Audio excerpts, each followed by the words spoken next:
আষাঢ় মাস পড়তে না পড়তেই বর্ষা শুরু। গ্রামের নদী নালা পথঘাট সব জলে ভর্তি, চাষাবাদও বন্ধ। ভাবলাম চাষাবাদ করে হাতে একটু টাকা আসবে, সেই টাকা দিয়ে ঘরটার একটু মেরামত করব। কিন্তু দেখো কি দুর্ভাগ্য কপাল, তাতে টাকা পয়সা আসার আগেই বর্ষা চলে এলো। আমি এখন কি করে সব মেকআপ করব? আমার তো এখন কিছুই মাথায় ঢুকছে না। এই দুশ্চিন্তা থেকে আমি কিভাবে বের হব? আর এই বৃষ্টিই বা কবে ছাড়বে? তোমার হাতে তো কিছু নেই, তুমিই বা কী করবে বৃষ্টি চলে আসলে? এই সব প্রাকৃতিক দুর্যোগের কথা কি বলা যায় কবে আসবে? তুমি অত চিন্তা করো না, সব ঠিক হয়ে যাবে। অনেক শখ করে বাগানে লঙ্কা গাছ লাগিয়েছিলাম, যে লঙ্কাগুলো হবে তা দিয়ে আমি অনেক কাজ করব। কিন্তু না, যা বৃষ্টি শুরু হয়েছে মনে হয় না এতে লঙ্কার কোনো হবে। যাই দেখে আসি একটু লঙ্কা বাগান থেকে কি অবস্থা। এই বর্ষায় তার লঙ্কা গাছগুলো প্রায় মরে যেতে থাকে। আর এত বর্ষায় লঙ্কা গাছ বাঁচবেও বা কী করে, এই নিয়ে খুবই দুশ্চিন্তা। ক্ষেত থেকে ঘুরে আসলাম গিন্নি, কিন্তু বাগানের যা অবস্থা দেখলাম তা মোটেই আমার কাছে ভালো ঠেকছে না। তাই কি করা যায়, আমি একটা বুদ্ধি বের করেছি, যে লঙ্কাগুলো আছে বর্তমানে সেইগুলোই বাজারে বিক্রি করে দিয়ে আসি। যা দু পয়সা আসবে ওতেই আপাতত একটু কাজ করতে হবে, তাছাড়া তো আমি আর কোনো উপায় দেখছি না। হ্যাঁ, যেটা ভালো বোঝো সেটাই করো। কালকে ওই লঙ্কাগুলো তুলে বাজারে চলে যাও, যা দুটো পয়সা হয় তাতেই চালাবো আমরা, আর কি হবে? গরিবের কপাল এত তাড়াতাড়ি ভালো হয়?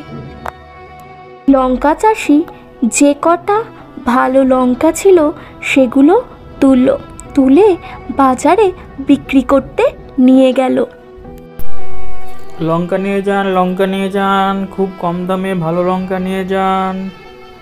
কিন্তু এই বর্ষার দিনে সেই লঙ্কা চাষির একটি লঙ্কাও বাজারে বিক্রি হলো না।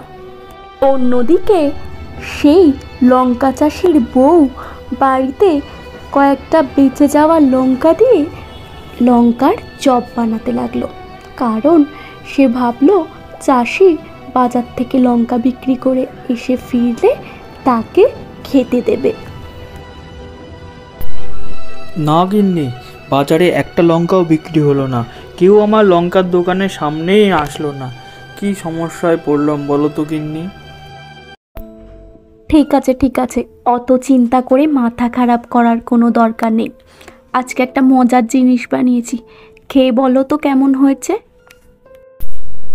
দাও দাও দেখি কি বানিয়েছো, আমার অনেক খিদে পেয়েছে, পেটে খুব জ্বালা করছে।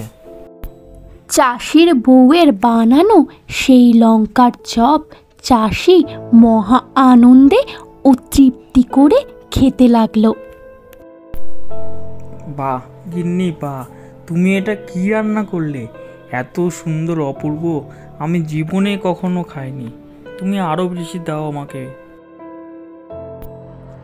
এটা হলো লঙ্কার চপ। তুমি যে কয়েকটা লঙ্কা বাড়িতে ফেলে গেছিলে, সেইটা দিয়েই ভাবলাম একটা নতুন জিনিস তৈরি করি, তাই একটু বেসন দিয়ে চপ ভাজলাম। বলো কি গিন্নি, আমাদের বাগানের লঙ্কা দিয়ে বানানো চপ? এটা তো আমি বিশ্বাসই করতে পারছি না। এটা তো বেশ অপূর্ব আর অতুলনীয়। এই চপ যদি আমরা বাজারে গিয়ে বিক্রি করি, এ তো দারুণ খাবে লোকে। বাহ, তোমার প্রস্তাব তো খুবই সুন্দর, তাহলে তাই করি চলো। চাষি ও চাষির বউ বাজারে গিয়ে তাই করতে লাগলো। চাষির বউ চপ ভাজতে লাগলো আর চাষি বিভিন্ন লোককে পরিবেশন করতে লাগলো। এইভাবেই তাদের লঙ্কার চপ বিভিন্ন জায়গায় সুখ্যাতি ছড়িয়ে পড়ল, আর তাদের দোকানে লোকজনের ভিড়ও বাড়তে থাকলো। খুব সুন্দর বানিয়েছেন তো লঙ্কার চপটা। আমি জীবনে কখনো এরকম এত সুন্দর সুস্বাদু লঙ্কার চপ খাইনি। আপনারা জীবনে এগিয়ে যান, জীবনে আরো বড় কিছু করে তুলুন।